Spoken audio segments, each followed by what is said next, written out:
अस्सलाम वालेकुम dear students. उम्मीद करता हूँ कि आप सब लोग खैरियत से होंगे। हमने बॉटनी पेपर सी को कल स्टार्ट किया था और उसका first chapter structure and functions of biomolecule को हमने स्टार्ट किया था। हम इस चैप्टर में 4 डिफरेंट बायोमॉलिक्यूल्स को वन बाय वन डिस्कस करेंगे। Carbohydrates, lipids, protein and nucleic acid. कल हमने कार्बोहाइड्रेट्स को स्टार्ट किया था। हमने ये देखा था कि कार्बोहाइड्रेट्स को 3 मेन ग्रुप्स में क्लासिफाई किया गया है: monosaccharide, disaccharide and polysaccharide. Monosaccharide को हमने कल डिस्कस किया था और आज हम स्टार्ट करने जा रहे हैं डाइसैकेराइड, और इसके साथ साथ हम पॉलीसैकेराइड्स को भी डिस्कस करेंगे। तो फर्स्ट है डाइसैकेराइड्स। डाइसैकेराइड्स ऐसी शुगर को कहा जाता है जो कि 2 मोनोसैकेराइड से मिलकर बनी होती है। उन 2 मोनोसैकेराइड्स के दरमियान कौन सा बॉन्ड होता है, उसको हम बोलते हैं ग्लाइकोसिडिक बॉन्ड बोलते हैं। डाइसैकेराइड का जनरल फार्मूला है C12H22O11, और ये लेस स्वीट इन टेस्ट होते हैं as compare to monosaccharides, and they are less soluble in water. On hydrolysis they yield 2 molecules of monosaccharides. 3 important disaccharides जो कि आपकी सिलेबस में डिस्कस किए गए हैं वो हैं maltose, sucrose and lactose. First है माल्टोज। माल्टोज शुगर को हम माल्ट शुगर भी कहते हैं। ये एक ऐसा डाइसैकेराइड है जिसमें 2 ग्लूकोज के मॉलिक्यूल आपस में लिंक करते हैं थ्रू ग्लाइकोसिडिक लिंकेज। इस फिगर के अंदर आपको 2 ग्लूकोज के मॉलिक्यूल नज़र आ रहे हैं। आप ये देख रहे हैं जो फर्स्ट ग्लूकोज का मॉलिक्यूल है उसकी कार्बन नंबर 1, और जो सेकंड ग्लूकोज का मॉलिक्यूल है उसकी कार्बन नंबर 4 के साथ एक ग्लाइकोसिडिक बॉन्ड बना हुआ है। इस प्रोसेस में एक वाटर का मॉलिक्यूल रिलीज होता है जिसको हम बोलते हैं डिहाइड्रेशन सिंथेसिस। तो माल्टोज को हम इस तरह डिस्क्राइब करते हैं कि ऐसा डाइसैकेराइड जो कि 2 ग्लूकोज मॉलिक्यूल के दरमियान ग्लाइकोसिडिक लिंकेज की वजह से बनता है, और इसको हम बोलते हैं माल्टोज। नेक्स्ट है सुक्रोज। इसको हम टेबल शुगर भी बोलते हैं। ये एक ऐसा डाइसैकेराइड है जिसमें एक ग्लूकोज और एक फ्रुक्टोज का मॉलिक्यूल आपस में ग्लाइकोसिडिक लिंकेज के ज़रिए लिंक करते हैं। ये आपको यहाँ पे नज़र भी आ रहा है कि ये एक ग्लूकोज का मॉलिक्यूल है और ये एक फ्रुक्टोज का मॉलिक्यूल है। यानी कि ग्लूकोज और फ्रुक्टोज के मिलने की वजह से जो एक डाइसैकेराइड बनता है उसको हम बोलते हैं सुक्रोज। ये स्ट्रक्चर आपको आने चाहिए। नेक्स्ट है लैक्टोज। इसको हम मिल्क शुगर भी बोलते हैं। ये एक ऐसा डाइसैकेराइड है जो कि जिसमें एक ग्लूकोज और एक लैक्टोज का मॉलिक्यूल आपस में ग्लाइकोसिडिक लिंकेज के ज़रिए लिंक करते हैं। ये आपको यहाँ पे फिगर नज़र भी आ रही है। ये एक लैक्टोज का मॉलिक्यूल है और ये एक ग्लूकोज का मॉलिक्यूल है। इनके दरमियान ग्लाइकोसिडिक लिंकेज की वजह से एक डाइसैकेराइड बनता है जिसको हम नाम देते हैं लैक्टोज। ये स्ट्रक्चर आपको आना चाहिए और इसकी आपने प्रैक्टिस करनी है। नेक्स्ट है पॉलीसैकेराइड्स। पॉलीसैकेराइड्स में पॉलीमर ऑफ मैनी मोनोसैकेराइड्स को हम कहते हैं पॉलीसैकेराइड। यानी कि काफ़ी सारे जो मोनोसैकेराइड्स आपस में लिंक करते जाते हैं थ्रू ग्लाइकोसिडिक लिंकेज, तो वो क्या बनाते हैं, फिर पॉलीसैकेराइड बनाते हैं। पॉलीसैकेराइड जो होते हैं इनको हम माइक्रो मॉलिक्यूल्स भी कहते हैं। नेक्स्ट है what are the characters of polysaccharides.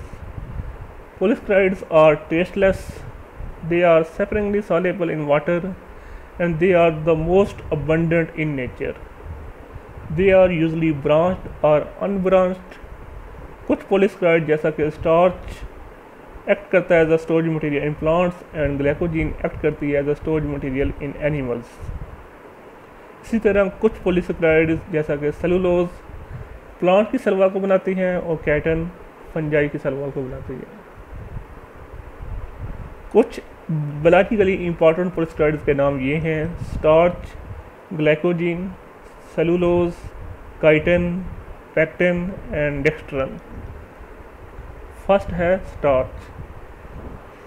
ये एक ऐसी पॉलीसैकेराइड है जो कि fruits, grains, seeds, tuberous root और पोटैटो ट्यूबर्स के अंदर पाई जाती है।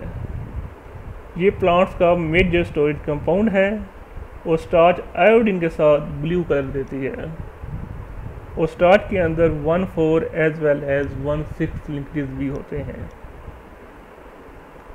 स्टार्च की 2 मेन टाइप्स हैं, अमाइलोज एंड अमाइलोपेक्टिन। अमाइलोज को हम सिंपल फॉर्म ऑफ स्टार्च कहते हैं, जबकि अमाइलोपेक्टिन को हम कम्प्लेक्स फॉर्म ऑफ स्टार्च कहते हैं। अमाइलोज जो है ये अनब्रांच चेन ऑफ ग्लूकोज है, जबकि amylopectin branch chain of glucose है। अमाइलोज हॉट वाटर के अंदर सॉल्युबल है, जबकि अमाइलोपेक्टिन इनसॉल्युबल है in both the hot water as well as in the cold water. Amylose के दरमियान हमेशा 1,4 लिंकेज है, जबकि अमाइलोपेक्टिन के दरमियान 1,6 लिंकेज है। आप इस फिगर में देख रहे हैं, ये है अमाइलोज।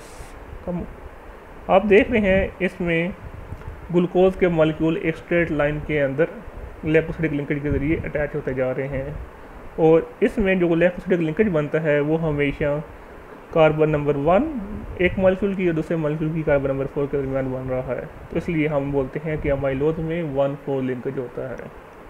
अगर हम बात करते हैं अमाइलोपेक्टिन की, तो ये उसका स्ट्रक्चर है। हमने अभी कहा था कि अमाइलोपेक्टिन जो है ये ब्रांच चेन ऑफ ग्लूकोज है, तो हाँ यहाँ आपको ब्रांचिंग भी नज़र आ रही है। एक स्ट्रेट लाइन है, उसके साथ ब्रांच भी उसकी अटैच हुई है ग्लूकोज के मॉलिक्यूल की, वो भी स्ट्रेट लाइन दोबारा बना रही है। आप देख रहे हैं कि यहाँ पे तो ये 1,4 लिंकेज के ज़रिए अटैच हैं, जबकि यहाँ पे ये 1,6 लिंकेज के ज़रिए भी अटैच हैं। तो इसलिए बोलते हैं कि अमाइलोपेक्टिन के अंदर 1,4 एज वेल एज 1,6 लिंकेज होता है और अमाइलोपेक्टिन जो है ये ब्रांच चेन ऑफ ग्लूकोज है। नेक्स्ट जो है पॉलीसेकेराइड वो है ग्लाइकोजिन। इसको हम एनिमल स्टार्च भी बोलते हैं। ये भी ग्लूकोज का एक पॉलीमर है और ये ज़्यादा ब्रांच्ड है एज जब हम कंपेयर करते हैं अमाइलोपेक्टिन को। बिल्कुल उसी तरह का स्ट्रक्चर है अमाइलोपेक्टिन की तरह, लेकिन उससे ज़्यादा ये ब्रांच्ड है। एनिमल के अंदर जो मेन स्टोरेज कंपाउंड है उसको हम कहते हैं ग्लाइकोजिन। ये लीवर और मसल के अंदर पाई जाती है। ये वाटर के अंदर ग्लाइकोजिन इनसॉल्युबल होती है और आयोडीन के साथ ये रेड कलर देती है और on hydrolysis it yield molecules of glucose. ये आपको ग्लाइकोजिन का स्ट्रक्चर नज़र आ रहा है, बिल्कुल अमाइलोपेक्टिन की तरह है, लेकिन उससे ज़्यादा ब्रांच है, बस ये डिफरेंस आता है इसमें। नेक्स्ट जो पॉलीसेकेराइड है वो है सेलुलोज। अगर कोई आपसे ये पूछे कि सबसे ज़्यादा कार्बोहाइड्रेट जो पाया जाता है वो कौन सा है, तो आप बताएंगे कि सेलुलोज। वो इसलिए क्योंकि प्लांट्स की सेल वॉल जो होती है वो सेलुलोज से मिलकर बनी होती है। सेलुलोज भी ग्लूकोज का ही पॉलीमर है और कॉटन जो है ये प्योर फॉर्म ऑफ सेलुलोज है। ये वाटर के अंदर इनसॉल्युबल है और हाइड्रोलिसिस में it gives molecules of glucose. और सेलुलोज आयोडीन के साथ कोई कलर नहीं देती। जिस तरह स्टार्च ब्लू कलर देती थी आयोडीन के साथ, ग्लाइकोजिन रेड कलर देती थी विद आयोडीन के साथ, इस तरह सेलुलोज जो है ये नो कलर देती है विद आयोडीन, यानी कोई कलर नहीं देती। जो ग्लाइकोसिडिक लिंकेज होता है सेलुलोज में वो डिफरेंट होता है फ्रॉम दैट ऑफ स्टार्च। जो स्टार्च या मॉलिक्यूल के दरमियान कौन सी कन्फिग्रेशन होती है, कौन सा बॉन्ड होता है, तो उनमें हमेशा अल्फा बॉन्ड होता है, जबकि सेलुलोज के अंदर ये बीटा कन्फिग्रेशन होती है। तो जो स्टार्च के अंदर जो एंजाइम प्रेजेंट होता है वो सिर्फ एक्ट कर सकता है अल्फा बॉन्ड के ऊपर, वो हम कभी भी बीटा ग्लाइकोसिडिक बॉन्ड के ऊपर एक्ट नहीं कर सकता, जिसकी वजह से वो एंजाइम सेलुलोज को डाइजेस्ट नहीं कर पाता। इसी तरह हर्बीवोर्स की इंटेस्टाइन में कुछ बैक्टीरिया और माइक्रो ऑर्गेनिज्म होते हैं और वो एक एंजाइम प्रोड्यूस करते हैं जिसका नाम है सेलुलेज। उस एंजाइम में ये कैपेसिटी होती है कि वो जो बीटा ग्लाइकोसिडिक बॉन्ड होता है सेलुलोज के दरमियान वो उसको ब्रेक कर सकते हैं और उसको डाइजेस्ट कर सकते हैं। ये आपको एक सेलुलोज नज़र आ रहा है। इसमें आप देख रहे हैं एक straight line of glucose molecule है, लेकिन इसमें बीटा कन्फिग्रेशन आपको इस तरह नज़र आ रही है कि एक मॉलिक्यूल स्ट्रेट है जबकि दूसरा मॉलिक्यूल इन्वर्टेड है और सेलुलोज के मॉलिक्यूल के दरमियान हमेशा बीटा कन्फिग्रेशन पाई जाती है। जो लास्ट पॉलीसेकेराइड हम डिस्कस करेंगे वो है काइटिन। काइटिन भी एक स्ट्रक्चर पॉलीसेकेराइड है सेलुलोज की तरह। जिस तरह प्लांट की सेल वॉल सेलुलोज से मिलकर बनी होती है। इसी तरह फंजाई की सेल वॉल काइटिन से मिलकर बनी होती है। ये आर्थ्रोपोड्स के एक्सोस्केलेटन को भी बनाती हैं और काइटिन के अंदर कोई शुगर का मॉलिक्यूल नहीं होता, बल्कि ये एक chemically modified form of sugar है जिसको हम बोलते हैं ग्लूकोसामीन। इसमें आप देख रहे हैं कि हर कार्बन नंबर 2 के साथ एक एन एसिटाइल ग्रुप अटैच होता है, वो नज़र आ रहा है। मैं आपको यहाँ पे शो भी कर देता हूँ।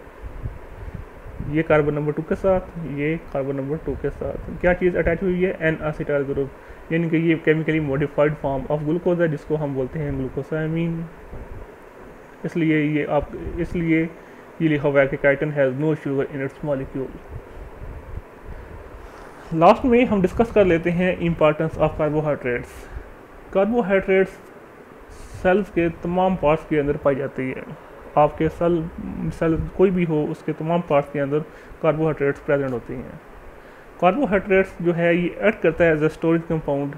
प्लांट के अंदर स्टोरेज कंपाउंड कौन सा होता है? स्टार्च, जबकि एनिमल के अंदर होता है ग्लाइकोजन। ये भी हमने डिस्कस भी किया है। They form different structure like cellulose of wood, cotton and paper. Next point है they are the main source of energy in the cell. आपने पढ़ा होगा रेस्पिरेशन में कि जब ग्लूकोज की ब्रेकडाउन होती है तो उससे एटीपी रिलीज होते हैं। तो आप कह सकते हैं कि they are the main source of energy in the cell. They are also present in the milk and sugar canes. कुछ कार्बोहाइड्रेट जैसा कि सेलुलोज प्लांट की सेल वॉल को बनाते हैं, जबकि काइटिन जो है ये फंजाई की सेल वॉल को बनाती है। कार्बोहाइड्रेट्स प्रोटीन के साथ भी कंबाइन कर सकते हैं और लिपिड के साथ भी कंबाइन करते हैं। जब ये कंबाइन करते हैं कार्बोहाइड्रेट प्रोटीन के साथ, उसको हम बोलते हैं ग्लाइकोप्रोटीन। और कार्बोहाइड्रेट जब लिपिड के साथ कंबाइन करते हैं तो उसको हम बोलते हैं ग्लाइकोलिपिड्स। इनको हम कॉन्जुगेट मॉलिक्यूल्स भी कहते हैं या कॉन्जुगेट कंपाउंड भी कहते हैं। इन कॉन्जुगेट कंपाउंड का डिफरेंट रोल होता है सेल के अंदर। तो आज हमने कार्बोहाइड्रेट्स के टॉपिक को ख़त्म किया है। नेक्स्ट लेक्चर में हम इंशाल्लाह लिपिड्स को स्टार्ट करेंगे। आपको किसी किस्म का कोई कन्फ्यूजन हो तो आप किसी भी टाइम मुझसे पूछ सकते हैं। अल्लाह हाफिज़।